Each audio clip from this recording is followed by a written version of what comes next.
Née dans une famille aisée à Berlin le 27 décembre 1901, Marie-Magdalene Dietrich, plus tard connue sous le nom de Marlène, était l'une des stars de cinéma et de musique les plus populaires des années 1930 et 1940, connue pour son style à la mode et ses diverses représentations de femmes libres. Malgré son visage naturellement dramatique avec des sourcils fins, des pommettes acérées, des vagues de cheveux jaune beurre, des paupières éternellement endormies et un regard pénétrant, parfois déconcertant, Marlene Dietrich n'était pas une beauté traditionnelle. Elle n'était pas non plus une bonne chanteuse traditionnelle, car sa voix était plus rauque et baryton que celle de personnalités similaires comme Judy Garland. Néanmoins, elle se produit avec succès dans plusieurs pièces de théâtre à Berlin tout au long des années 1920 et s'impose également comme une figure reconnaissable de l'industrie du cinéma muet allemand. En même temps, elle avait un côté scandaleux et sauvage, devenant une habituée des bars gays et des drag balls, une sous-culture fascinante illuminant les thèmes de la race, du genre et de l'orientation sexuelle au sein de la société berlinoise de l'époque de Weimar et s'impliquant également dans plusieurs affaires passionnées avec hommes et femmes. Sa vie personnelle imprudente, ainsi que son style de vie de fêtarde, l'ont propulsé au début des années 20. Cependant, les choses ont pris un tournant soudain en 1924, lorsque Dietrich, 22 ans, a rencontré et épousé Rudolf Sieber, directeur de casting au studio de cinéma de l'UFA, car on disait qu'elle était follement amoureuse de lui. Mais il y avait aussi une possibilité scandaleuse dans l'air que Dietrich tombe enceinte lorsqu'elle s'est mariée. Quoi qu'il en soit, elle a finalement donné naissance à une petite fille en décembre de la même année, même si personne ne se souvient de Dietrich comme d'une femme au foyer docile. Peu de temps après leur mariage, son mari bien-aimé a rencontré et est tombé amoureux d'une danseuse et, bien qu'apparemment étrange, Marlene Dietrich a soutenu de tout cœur la maîtresse de son mari, lui offrant même des cadeaux, la laissant passer du temps avec sa fille Maria et ainsi a commencé l'une des plus longues relations amoureuses. Mariages ouverts des Hollywood. Cependant, ils se sont officiellement séparés après 5 ans de mariage, mais n'ont jamais divorcé jusqu'à sa mort en 1976. Bien avant de devenir une star, Marlène a commencé à cultiver une aura d'image cool mais glamour, qui a captivé le réalisateur Joseph von Sternberg et lui a donné une pause dans le premier film sonore allemand L'Ange Bleu pour jouer le rôle de Lola Lola, la sans-cœur. Chanteur de cabaret, qui détruit les hommes respectables sans un regard en arrière. Dietrich n'avait aucune idée de ce dans quoi elle s'embarquait et ne s'attendait pas à grand-chose lorsqu'elle s'est présentée au test d'écran, mais sa performance dans le film a fait d'elle une star instantanée. Vêtue d'un haut de forme et d'une robe noire coupée sur le devant pour révéler ses sous-vêtements et ses bas de soie jarretelle, elle se promenait sur une scène délabrée, se maquillant pour le public en smoking mais gardant un œil lascif sur ses choristes pendant qu'elle chantonnait ce qui est devenu sa signature.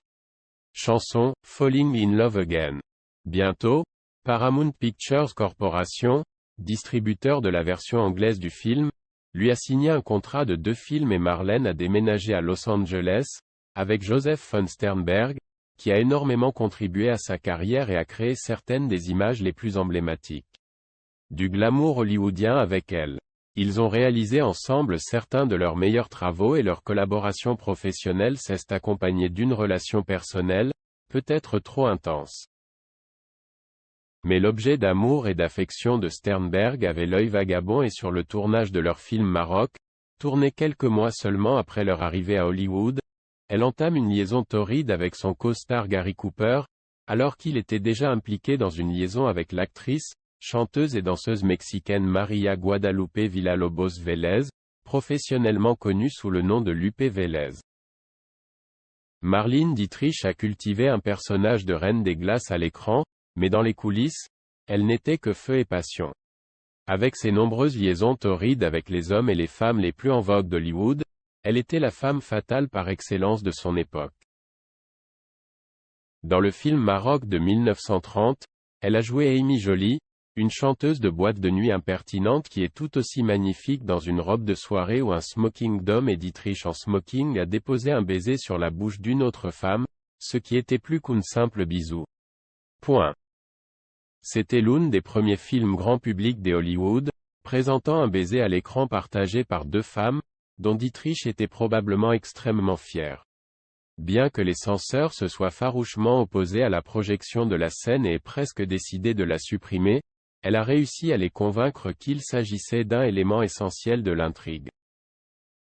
Néanmoins, la légendaire libido quasi insatiable de Dietrich n'était pas réservée aux seuls hommes, elle était ouvertement bisexuelle. Alors qu'elle se rendait aux États-Unis pour la première fois en 1930, elle essaya d'avoir des relations intimes avec une autre passagère attirante et lorsqu'elle s'y opposa, Dietrich expliqua que c'était une pratique courante en Europe, où les gens font l'amour avec n'importe quelle personne attirante, quel que soit son statut. Sexe. Cependant, alors qu'elle était en Amérique, elle a commencé à draguer des starlettes hollywoodiennes au hasard et avait un groupe d'amantes stables qu'elle appelait son cercle de couture. Dietrich et Joseph von Sternberg ont été de proches collaborateurs pendant ses 5 premières années à Hollywood et lorsqu'il a décidé de retourner en Allemagne en raison de ses revers professionnels, Dietrich est devenue inquiète, car elle était au courant de la situation politique en Allemagne et Sternberg était juif. Par chance, lorsque l'Allemagne a envahi l'Autriche, il était à Londres et a pris la sage décision de ne pas aller plus loin et Dietrich a poussé un soupir de soulagement. Ils ont réalisé plusieurs films ensemble, dont Blonde venue et The Devil is a Woman. À ce moment-là, Dietrich semblait déterminé à être à la hauteur d'au moins un de ses titres, brûlant des relations avec plusieurs grands artistes des Hollywood, dont, entre autres, Maurice Chevalier, Douglas Fairbanks Jr., Kirk Douglas, Yul Brynner, Frank Sinatra, John Wayne et James Stewart. Elle a également partagé son lit avec le général George S. Patton, l'ambassadeur américain Joseph Kennedy et son fils, John F. Kennedy, dont elle s'est souvenue encore plus vite que son père. Ses prétendus exploits rapides dans la chambre avec le président John F. Kennedy ont eu lieu lorsque Marlène a été invitée à prendre un verre à la Maison-Blanche, moins d'une heure avant de recevoir une plaque dans un hôtel de Washington, pour son travail avec les réfugiés juifs. À cette époque, la présidente n'avait que 45 ans, alors qu'elle en avait 61 et que la prétendue rencontre n'avait duré qu'une vingtaine de minutes, c'était terminé très doucement et rapidement et ils ne se sont plus jamais revus. Bien que qualifiée de femme fatale sans cœur, Marlene Dietrich a tenté de sauver l'acteur John Gilbert, alors qu'il était dans une profonde dépression et qu'il buvait beaucoup, écrasé par des échecs professionnels et personnels, notamment le refus de Garbeau de l'épouser malgré ses nombreuses demandes. Marlène s'est efforcée d'amener Gilbert à sortir de sa dépression et de sa consommation d'alcool, a essayé de lui donner un rôle de retour dans l'un de ses films, l'aidant même à passer un bon Noël avec sa fille d'un précédent mariage.